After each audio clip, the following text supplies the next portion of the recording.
Hey everybody, this is Lisa Baudouin. Welcome to Lisa's chat room. In the last video, I talked a little bit about the kitchen prep and planning. I also talked about the invaders and the defenders a little bit. I introduced you to that concept. And in this video, I'm going to progress with that a little bit further. But before I begin, I have to disclose to you I'm not an expert in anything. Anything I share with you, if you try it, use it, or buy it, you do so at your own risk and peril. Also, too, I'm not affiliated, endorsed, or reimbursed by any company or product that I talk about in my videos. And then finally, if you get something from this video, please like, subscribe, share with friends and family, and drop a comment below because I do vet and read every single comment. And also too, you might want to click the notification bell because I will be coming out with future videos, hopefully pretty soon. I'm rendering them. They take a lot of work. Anyway, in the last video, I talked a little bit about the health management playbook and how we are creating this. We've got our prep and planning. We've got our diet and detox. We've got our health and wellness, we've got our tests and evals, and we've got our miscellaneous. These are the indexes that you need to make up first so that you can throw your notes into wherever this information, where it applies. So the other thing I wanted to mention too before moving forward is my paper. Now I use printed paper and created this rule on this paper using Microsoft Excel. So I stuck it on both sides. And then I ran a piece of tape here and I 3-hole punched. Now make sure you run the tape before you 3-hole punch. If you happen to forget, then you'll have to put tape on the opposite side. You do not want to 3-hole punch tape with this open because that tape will get into your 3-hole puncher and it will mess it up. So make sure you don't make the mistakes I have because I have done it and it's like, oh my gosh. And then I got to clean out my 3-hole puncher. So anyway, so let's talk about this. We've got the defenders that we talked about, and basically we talked about carbs, which are the RPM of energy. We've talked about proteins a little bit. They help with the structure and function of our bodies. They help stabilize us, and they're part of the maintenance program of our bodies. We talked about enzymes, which are proteins that speed up that chemical process, those reactions. They're the speeding up is the catalyst part of it. We've talked about fats, which are basically lubricating us. They're flushing out bad things from us too, but they're also the energy storage. That's our energy storage garage that we'll be talking about. And then we've got vitamins, which help with growth, development, metabolism. We also have fat and water soluble vitamins, I might add right now, because we'll be talking about that too. Think of that, water and fat soluble. Think of fat soluble and think of that. Yeah. Got it? Do you understand? Lubrication? Yep. Okay. So moving on, we've got minerals. These are the electrolytes. They actually create a reaction in our bodies. And it's really awesome when you start to study these. They're really fantastic to learn about. And they create a reaction and they're part of the maintenance overall function of our bodies. And then we've got herbs, spices, and waters that I'm also going to tick on here. And there could be more, okay? Really, you always have to say, well, what else? Because there could be more, but mostly this is what I'll be talking about. And you know, I'm just one person doing research on this, but I do have many years of experience in the healthcare field. Plus, I do my own research. Trust me, I've got a database with this stuff in it. So anyway, we've talked about the defenders. Today, in this video, we're going to talk a little bit more about the invaders. And when we look at invaders, we've got these biological invaders, and we've touched base upon them a little bit. Viruses, bacteria, prions, fungus, and parasites for the most part. And these are basically biological. We can get really sick from any one of these things and die, but we can also overcome a lot of these things. Our body has made systems, our immunity system, to fight against these invaders, all right? But our body hasn't made any systems to fight against these invaders, the non-biological, which are the VOCs. So let's talk about VOCs for a minute, the chemicals that evaporate into gases. They're airborne. So one of the things that really concerns me are all these rockets and bombs going off in our atmosphere. We live in a bubble, in a bubble, in a bubble, in a bubble, in a bubble. Really, we do. And I will explain that further as I move along. But the bubble I'm worried about right now is the atmosphere of the Earth.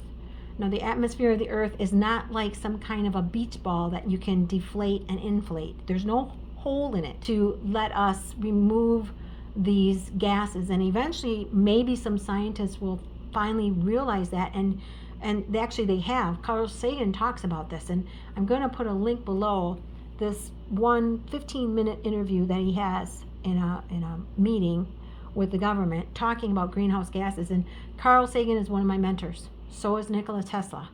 So is Franklin. So is, so many people I look as mentors, people that they were visionaries.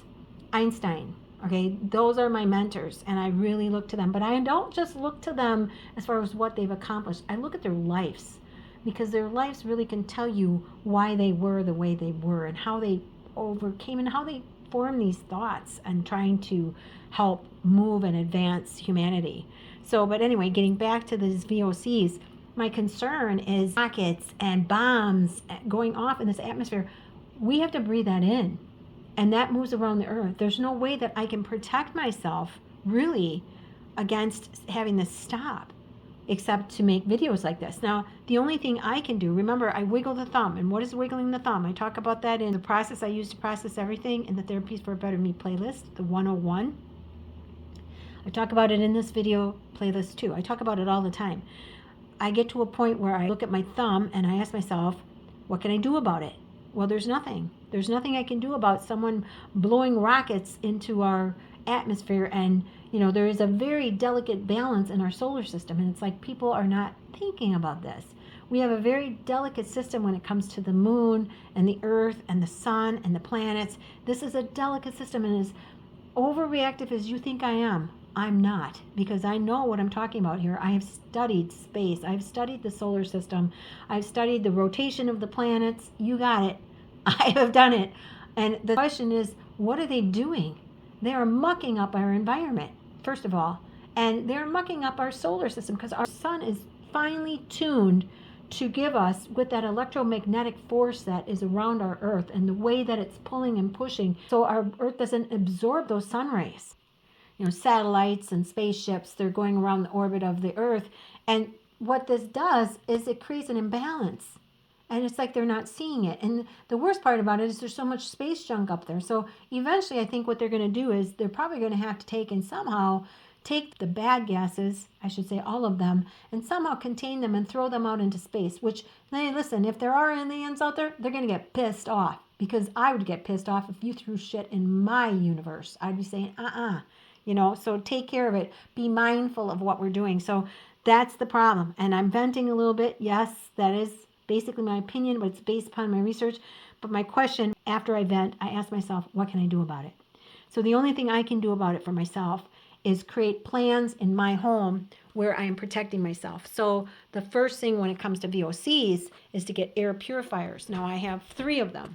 I have one here, and I have one in my bedroom that's actually on right now, and I have one in the basement. Now, these are HEPA filtered, and I haven't really talked about them too much. I'm going to do a couple videos on them because I'm researching about microns. Metals are very, very tiny. Lead is very, very tiny. And so there's things that we have to do. And when I'm talking about VOCs, I'm not talking about metals. I'm talking about airborne gases and whatnot. These things, supposedly, they trap all the gases. Now, I did buy a sensor for my house to see if there's any bad stuff. And then one of these also senses if there's any kind of VOCs in the air. And I have tested it when I've fried things, and sure enough, it'll go off. I'll see that. So I will make some videos on it. But right now I'm just saying, get yourself an air purifier. And even if you don't want to have it on all the time, put it on a timer so it comes on. Maybe it comes on at night and works through the night. And these purifiers are strong. They really do remove a lot of the stuff out of the air. So you're getting most of the stuff out of the air. The other part I'm going to talk about are the heavy metals, the toxins and stuff. And I'm well aware of this because of the issue with that guy with that garage when he sanded down that garage. And now that sand dust, that sawdust came into my home and my yard, and it was horrific. And I swear 2 years of just stress. Okay, I'm supposed to be de-stressing. I have complex PTSD. I'm supposed to be in an environment where I'm safe, and I don't feel safe at all, So, but I learned so much, and Not that I'm glad that he did that, but if he hadn't done that, I wouldn't have learned that much about heavy metals. And I learned all about lead and some of these others. And I understand about arsenic because guess what? I have a real estate. It's right now it's dormant, but I have a real estate license. So I understand about arsenic because that's part of the process of selling homes and whatnot to test for arsenic and whatnot. So anyway, getting down to the lead, it's like, okay, what can I do about it? And I talk about in a couple of videos, I talk about what I did outside as far as removing the metals. One of the things you can do is you can take a little bit of dish soap, and this is according to that abatement specialist. Take a little bit of dish soap and put it into your water pressure machine. I can't think of your water compressor machine. I have one. And you got this little container and put it in there and spray down your grass after you've washed it. And what happens is then the metals get attracted to that dish soap. You don't need a lot, just a little bit, and it goes down into the grass. Now that's very interesting because when you look at fats, and I'm going to be doing Automotive 101, fats are a lubricant. And what does a lubricant do? When you look at your car system, what does a lubricant system do in the car? It takes, and first of all, it makes it so that all the parts aren't grinding together. So it's reducing the heat and reducing the wear of the parts, which is kind of like what it does with us. But it also lubricates those parts and takes away any of the metals that are chafing off. And it takes and brings it down into the oil filter, right? Yes, you're like, oh my gosh, Lisa, that is pretty cool to think about that. Yep. So point is when I was doing this, when I was using the shampoo, or excuse me, the dish soap to do this, I realized what I was doing. I was taking and creating a lubricant with this in the grass and outside so that those metals would be attracted to it, because metals are really, they're heavy, but they're light. And they like the body. Lead loves the body. And I'm going to talk more and more about lead because lead is really bad for us. When you think about, and I'm just going to give you a little science thing here. Okay, so when you drink caffeine, you have these adenosine receptors. Okay, and what happens is the adenosine, I'm not sure what the size of it is, what the shape of it is. Here's the receptors. Well, the adenosine is like this. Well, caffeine is very close to that size. So what it does is it blocks the adenosine from going into that receptor, right? And that's why you get this surge. Your body says, oh, we need more power. And you'll get adrenaline surge and all that, okay? But what I'm getting at is lead does the same thing with your calcium receptors, okay? Same exact thing. And again, I don't remember the shape of it right now, but the calcium receptors, the lead, calcium goes into that receptor. Now, lead blocks, the size of it blocks it. And so in a child's development, this is really, really scary because that child, that calcium is also creating something called BDNF. And what it's basically doing, and I'll do a video because I don't have any of that stuff here. I just wanted to mention this quick. This is for thinking, basically, functioning, cognitive thinking, and things like that. So this lead blocks it. That's why it's so detrimental because you can't get that out. How do you get it out is the question. How do you get that out? Well, I do take, and I take garlic, and I use my garlic as medicinal. It's a medicinal thing for me, and I don't cook it, and I don't eat it constantly. I use a little bit every single day, and what it does is it helps draw out the metals. Now, does it help draw out lead? I don't know, but I can actually feel it in my head. Trust me when I tell you that. I feel whatever is in my head, it's being pulled out. Garlic is one of the best detoxifiers, and we're going to do detoxifiers after we do the invaders and stuff. We'll talk about detoxification in the different areas of the invaders. So, but my point here is that the lead gets into those receptors, that calcium receptors. Now, that the grown-ups, you've already developed, hopefully, but it can still affect you. But this leads to things like, they're figuring it out, that it's leading to horrible things like ADHD and all kinds of different types of dysfunctions, okay, within children and adults. So Bottom line, heavy metals, we don't want them in our house. We don't want them on our kids. So one of the assessments is, how do you get it out of your house? Well, here's how. Very simple. Clean. Clean your house and make sure you try to live in an environment that doesn't have this situation. Now, I was watching some construction over in the other part of the city. They were tearing down a building and putting something else up, and I was thinking, oh my gosh, the people living around that area, they're getting affected by all kinds of things in the air that are probably not being tested, okay? We don't test the stuff that's coming out. Maybe they do. Contractors are supposed to make sure that everything is protected and plasticed off. I didn't see any of that in this situation. So it's like, here's one of the defenders. Get yourself an air purifier and work on having these dusters. This is my ceiling duster, and I actually attached some extra to it because then I can get up into the basement ceiling. Otherwise, I can't reach it. So there's that one. And then this is my regular duster. I would really suggest that you buy about 5 of these, maybe even 6, and then take a couple of the mop heads off, or the duster heads off, because these duster heads come off and they're great. You wash them. This is the only duster in my 62 years that I actually enjoy dusting my house because I know they're working. And what I do is I spritz them a little bit with a little bit of distilled vinegar and water, and I clean. And I clean every month, and I make sure that I clean. Cleaning up and getting that dust out of your house is the most important way. It's the only way you can protect yourself, okay? Then the other part of it is having the air filter systems. I have 3 air filter systems. One of them actually detects when there's something bad in the air, and I will do more videos on this. But I have 3 of these air filters, and I don't run them all the time. And what I'm going to do is I do have some timers downstairs. I'm going to stick them on timers so they go on at night.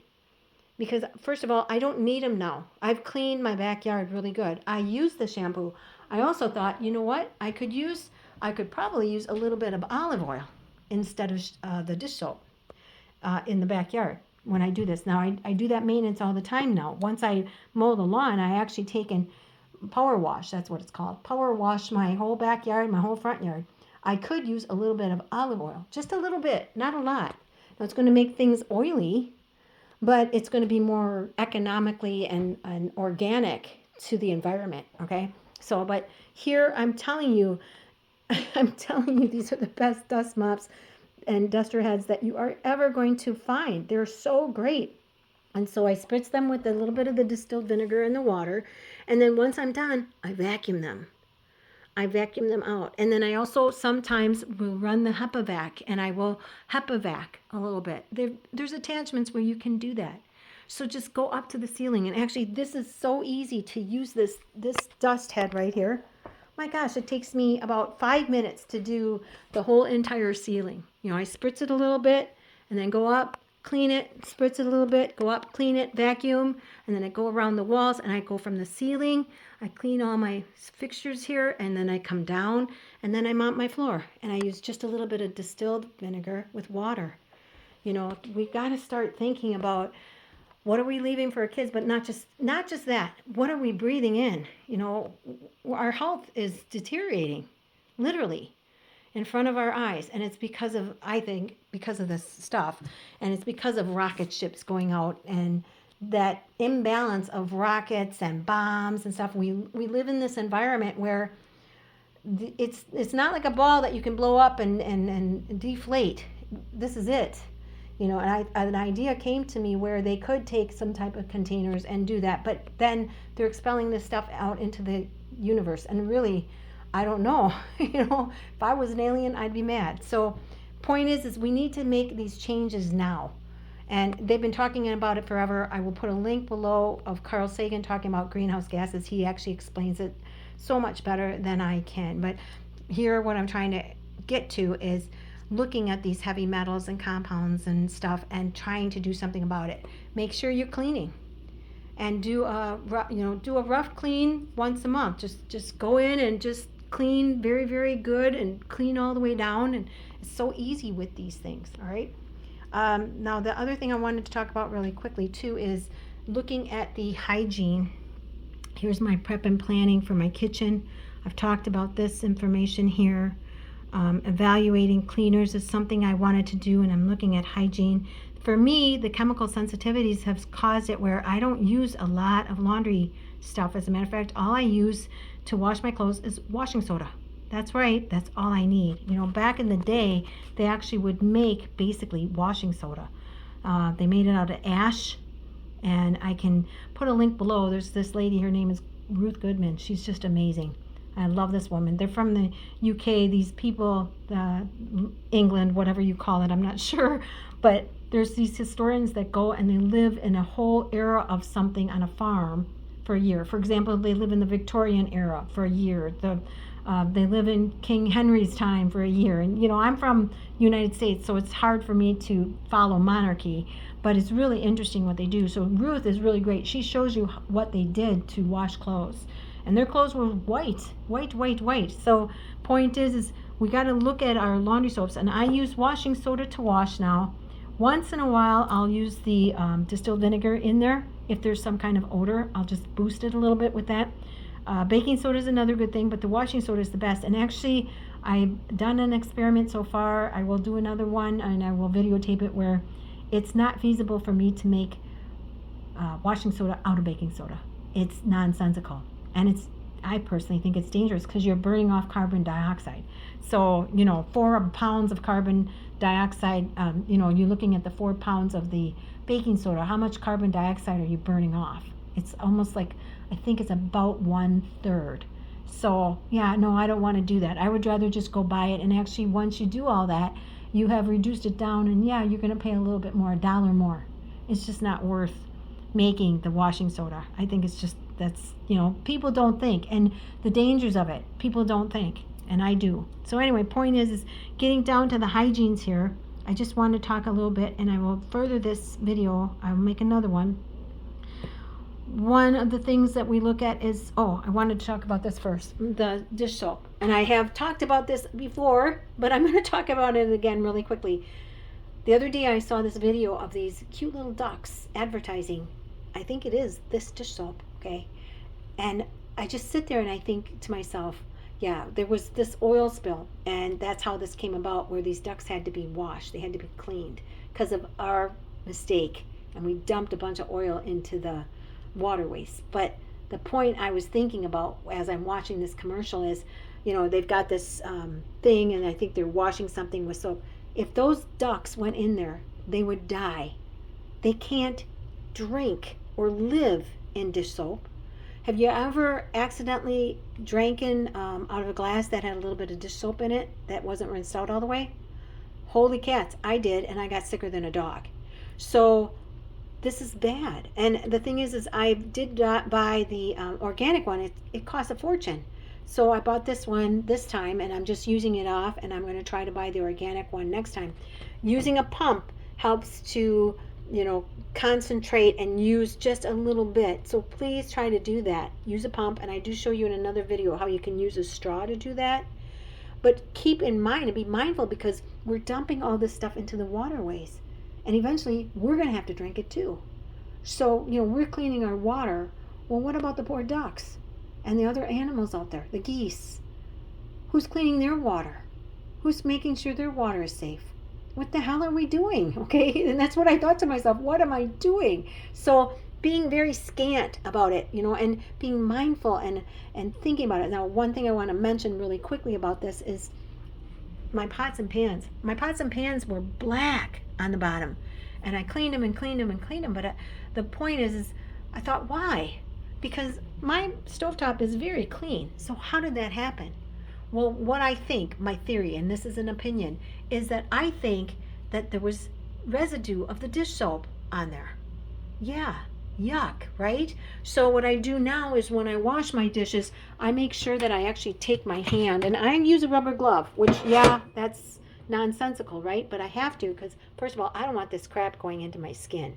It gets absorbed into your skin. This is your integumentary system. It breathes, and it will absorb there. So I do use rubber gloves, not with any type of fabric inside, just the regular rubber gloves. And what I do is when I'm rinsing, I kind of rub the glass and make sure that I get it off. But I also use very little of this.